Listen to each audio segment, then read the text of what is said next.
Welcome to the Tech Egg. Don't get scrambled. Enjoy the video. In this video, I will explain how to reset your Nissan Altima tire pressure sensor. First, always ensure all your tires are properly inflated to the manufacturer's recommended pressure, typically found on a sticker inside the driver's door jamb. Once confirmed, the simplest method is to drive your Altima. Accelerate to 50 miles per hour or more, and maintain that speed for at least 10 minutes. This often allows the system to recalibrate and turn off the warning light. If the driving method doesn't work, your Altima might have a dedicated TPMS reset button. First, turn your ignition to the on position without starting the engine. Look for a small button, often labeled set or with a tire symbol, usually located beneath the steering wheel. Press and hold this button until the tire pressure light flashes 3 times.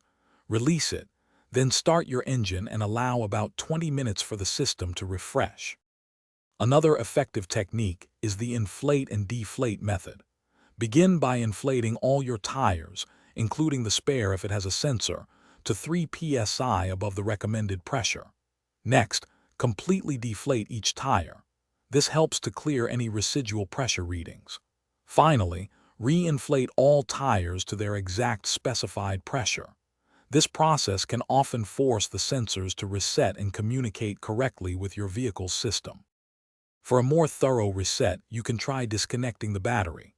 With your Altima turned off, use a wrench to disconnect the positive battery cable.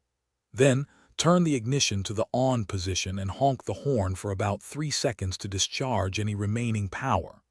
Reconnect the battery, positive cable first, and restart your car.